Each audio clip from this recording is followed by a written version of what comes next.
नमस्कार, मैं वत्सल गुप्ता और आप देख रहे हैं amorujaala.com। नवरात्र के चौथे दिन आज हम देहरादून के एक ऐसे प्रसिद्ध मंदिर में आए हैं जो प्रकृति की खूबसूरत वादियों के बीच स्थापित है। जी हाँ, हम बात कर रहे हैं महामाया माँ बाला सुंदरी धाम की। महामाया माँ बाला सुंदरी धाम प्रकृति की खूबसूरत वादियों में स्थापित है और नवरात्र के 9 दिन 9 मंदिर की सीरीज में आज हम माता बाला सुंदरी के आपको दर्शन कराएंगे। ये मंदिर प्रेमनगर से सुद्धोवाला और सुद्धोवाला के जंगलों में स्थापित है।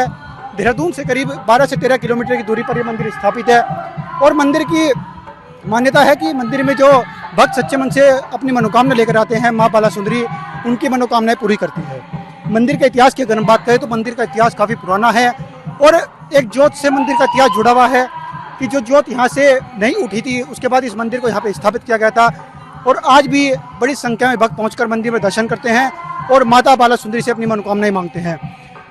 मान्यताओं की बात करें तो यहाँ पर बाला सुंदरी मंदिर के जो परिसर है वहाँ पर ही माता की चुनरी बांधी जाती है। भक्त लगातार पहुँचकर अपनी मनोकामना के साथ यहाँ पर चुनरी बांधते हैं और माँ बाला सुंदरी के जो दर है उस पर माथा टेकते हैं। मेरे पीछे बाला सुंदरी का मंदिर है और नवरात्रि में खास यहाँ पे अनुष्ठान किए जाते हैं।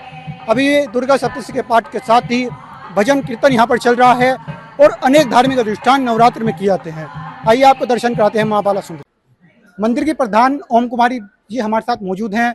ओम जी, बहुत बहुत स्वागत है आपका। आयुष्मान, मैं माता बाला सुंदरी के दरबार में 5 साल की उम्र से आ रही हूँ। माता का बहुत उपकार है हर एक के ऊपर, हर एक की मनोकामना पूरी करती है माता रानी। मेरी शादी भी यहाँ मांडोवाला में हुई है माता के शरण में और मैं जब से देख रही हूँ कि माता के दरबार में जो सच्ची भावना से आता है उसकी मनोकामना पूरी होती है और माता ने सबका कल्याण किया है। कोई भी दुखी होकर नहीं जाता, जो दरबार में झोली मांगेगा वो माता देती है। यहाँ पे बड़े बड़े दुखी लोग भी आए, किसी के संतान नहीं थी तो उन्हें संतान माता ने प्रदान की है और भक्ति भाव से जो आता है उसी मनोकामना माता रानी पूरी करती थी। पहले छोटा सा मंदिर था, एक छोटा सा ईंटों से बना हुआ मंदिर था, उसमें पूजा किया हुआ करते थे। फिर उससे थोड़ा सा बड़ा हुआ, धीरे धीरे बढ़ते बढ़ते सब आप ही लोगों की कृपा से, हमारे गाँव के सब जो माता के भक्त हैं उनकी ही कृपा से, उनके सहयोग से आज ये मंदिर विशाल मंदिर बना है और माता रानी सबका कल्याण करती है। हर महीने यहाँ पे, हर रोज यहाँ पे भंडारे होते हैं, हर संडे को भंडारा होता है और यहाँ पे कोई भी यहाँ जो दरबार में आता है जो मांगता है उसको उसकी इच्छा पूरी करती है माता रानी। कुमारी जी, अगर हम बात करें तो मंदिर का क्या इतिहास है? अच्छा, मंदिर का इतिहास हमारे कालू सिंह जी बताएंगे। कालू सिंह जी, बाला सुंदरी मंदिर की बहुत महत्वता है तो क्या मंदिर का इतिहास है? मंदिर का इतिहास यह है कि यहाँ शुरू से जब जमींदारी प्रथा थी उस वक्त माता की जोत आई थी। इतिहास ये है कि जोत लेकर आए थे, उस समय पैदल चलते थे, बैलगाड़ी थी, घोड़े थे, खच्चर थे, तो जोत यहाँ जब आदमी थक गए तो जोत यहाँ रख दी गई थी। जोत यहाँ रखने से जब सुबह उठाई गई, माता की इच्छा नहीं हुई, जोत नहीं उठी, इसलिए यहाँ इसकी स्थापना हुई। माता बाला सुंदरी का इतिहास ये है। कितने साल पुराना मंदिर है? 90 साल की उम्र तो मेरी है, उससे मैं पैदा भी हुआ, शादी हुई, सब कुछ ही हुआ, उससे पहले का मंदिर है, सैकड़ों साल पुराना मंदिर है। हमारे ससुर जी और मेरे हस्बैंड के दादाजी वगैरह जो सबसे बड़े दादा थे उन्होंने अपने हाथ से यहाँ की शिला रखी थी और इस मंदिर की बड़ी वो है, हर एक की कृपा, हर एक के ऊपर माता रानी कृपा बरसाती है। और मैं बचपन से यहाँ आती हूँ, मेरी शादी भी इसी गांव में हुई है। माता रानी कईयों के कष्टों को हरा है। छोटे से हर एक की सहायता से ये मंदिर बनाना है, एक एक ईंट, एक एक पत्थर लोगों ने श्रद्धा से यहाँ चढ़ाया, तब ये आज ये विशाल मंदिर दिखाई दे रहा है। और क्या मंदिर में बड़ी संख्या में भक्त पहुंचते हैं? क्या मंदिर की मान्यता है? मंदिर की संख्या में बहुत बड़ी संख्या में भक्त हैं। हर नवरात्र में, एक मिनट मैडम, हर नवरात्र में दोनों बार, इस नवरात्र में शरदी में और दूसरे नवरात्र में दोनों बार, हर 9 के 9 दिन यहाँ मंदिर पे भंडारे होते हैं। 9 के 9 माता की कीर्तन होता है और अष्टमी को जागरण होता है।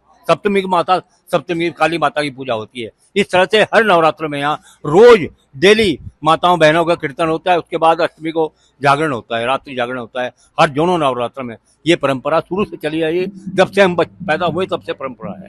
हम सब जितने भी सेवक हैं यहाँ पे माता की सेवा करने आते हैं, जो भी अपने कार्य में यहाँ पे मस्त हैं, आकर के अपना समय देते हैं, वो निस्वार्थ भावना से समय देते हैं। कोई भी यहाँ माता की तरफ से सेवा भाव करते हैं, उसके अलावा उनकी कोई इच्छा नहीं। यही यही है कि हमारा मंदिर किसी प्रकार से और आगे बढ़े, कि माता रानी हर एक की इच्छा पूरी करती है। जो पुत्रहीन को पुत्र दे रही है, जिसके घर में दुख बीमारी, उनकी दुख बीमारियां दूर करती है माता। कईयों को माता ने स्वयं दर्शन दिए है, हमें भी, मुझे भी दर्शन दिया है। और मैं यहाँ पे 5 साल की उम्र से देख रही हूँ कि कितना विशाल मंदिर, कितनी अच्छी माता है कि एक जंगल में इतना बड़ा मंगल कर रखा है। ये सब कुछ उसी की कृपा से हो रहा। एक भक्त जिसके पास वस्त्र पहना हुआ नहीं है, वो भी अपनी जेब में से, एक बार मैंने देखा एक इतना सा बर्फी का टुकड़ा था, उसने जेब में रख रहा था, मैला हो रहा उसकी जेब में, लेकिन उसने माता पे लाके वो चढ़ाया। उनका चढ़ाओ माता को, उसने वो भोग चढ़ाया। लेकिन यहाँ से जाते हैं अच्छी तरह से गया। उसके बाद में मैंने देखा कि 1 महीने के बाद वो अप टू डेट बिल्कुल अच्छे कपड़ों में आराम में। क्या हुआ कि बहन जी बैंक में मेरी सर्विस लग गई है। कहाँ तो वही भिखारी की तरह यहाँ आया था, 2 महीने के बाद ही माता ने उसकी किस्मत चमका दी। ऐसे ही जिसके पुत्र नहीं होता उसे पुत्र प्राप्त होता है। माता कुछ नहीं चाहती, माता केवल सेवा भावना चाहती है। मैंने अपनी आंखों से देखा है कि जिसने भी कोई दुष्कर्म किया होगा उसे माता रानी सजा भी देती है। माता रानी जो मतलब बुरी भावना से आता है वो माता रानी के प्रांगण में भी नहीं पहुंच सकता। उन्हें मैंने खुद ही देखा कि ठोकर खा के बाहर ही गिर जाते हैं। मैंने अपनी आंखों 5 साल की उम्र से आ रही हूँ, मैंने देखा है। ये मंदिर की प्रधान थी जो मंदिर में 5 साल की उम्र से सेवा कर रही है। और मैं अगर आपको दिखाऊं, यही माता बाला सुंदरी का जो प्रमुख स्थान है। माता की बहुत खूबसूरत मूर्ति है और हर दिन यहाँ मंदिर में माता रानी का श्रृंगार किया जाता है। प्राकृतिक एक सुंदर वाद्य हैं, उसके पीछे मंदिर बसा हुआ है। और हम बात करें तो यहीं पे भगवान शिव का भी एक स्थान है। भगवान शिव की माता पार्वती की मूर्ति भी है और हनुमान जी का भी जो एक स्थान इस मंदिर में बना हुआ है। हनुमान जी, बाला सुंदरी माता और भगवान शिव के अलावा भी यहाँ तमाम जो तरह के देवी देवताएं हैं उनकी मूर्ति स्थापित की गई है।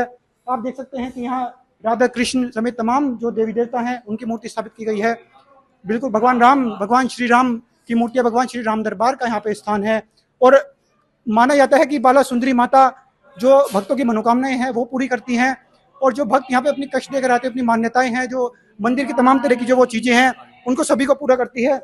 नीचे भी मंदिर में एक स्थान है और यहाँ पे अगर हम बात करें तो यहीं पे माता रानी का भी एक स्थान है। काली माता का जो मूर्ति है वो भी यहाँ पे नीचे है। ये देखिए माता बाला सुंदरी का जो मंदिर है उसके नीचे आके ही जो स्थान है माँ काली का विराजमान किया गया है। माँ काली का जो स्थान है वो मंदिर से थोड़ा नीचाई पर है और आप देख सकते हैं कि यहाँ ये जो मंदिर है यहीं पर माँ काली का जो स्थान है। और माँ बाला सुंदरी के मंदिर की अगर हम बात करें तो माँ बाला सुंदरी के मंदिर में हर दिन बड़ी संख्या में भक्त पहुँचते हैं और दर्शन करते हैं।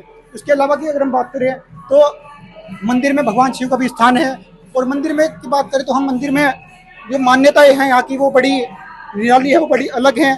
मंदिर के प्रधान से जैसे हमने बात की, मंदिर के प्रधान का कहना है कि वे पिछले 5 साल से इस मंदिर में सेवाएं दे रही हैं और इस समय वो मंदिर के प्रधान हैं। अगर मैं लेकर चलूँ तो मंदिर का जो बैक साइड है माँ मुख्य जो बाला सुंदरी का मंदिर है, यहीं पर माता की जो मूर्ति है माँ संतोषी माता का भी स्थान है। और मैं कहूँगा ये दिखाइए जो भगवान शिव के अलावा माता सुंदरी, भगवान श्री कृष्ण का भी यहाँ पे स्थान है। और भगवान खाटू श्याम जी का जो मंदिर है वो भी यहाँ पे बना हुआ है। भगवान खाटू श्याम जी के भी यहाँ पे भक्त लगातार दर्शन करते हैं। इसके अलावा तमाम जो देवी देवता हैं जो मंदिर में विराजमान हैं, माँ सरस्वती का भी मंदिर में स्थान है, माँ काली का भी स्थान है। और अगर हम बात करें तो इस मंदिर में जो मान्यताएं हैं वो बड़ी अलग हैं। माता की जो चुंडी है भक्त वो भी लगातार यहाँ पे बांधते हैं, लगातार प्रसाद किया जाता है। और अगर नवरात्रों की हम बात करें तो नवरात्र में यहाँ बड़ी संख्या में भक्त पहुँचते हैं और माता का दुर्गा सप्तशती के पाठ है, जो भजन कीर्तन है वो लगातार। अगर आप ये वीडियो YouTube पर देख रहे हैं तो हमारे चैनल को सब्सक्राइब कर बेल आइकन दबाएं और Facebook पर देख रहे हैं तो हमारे पेज को लाइक करें।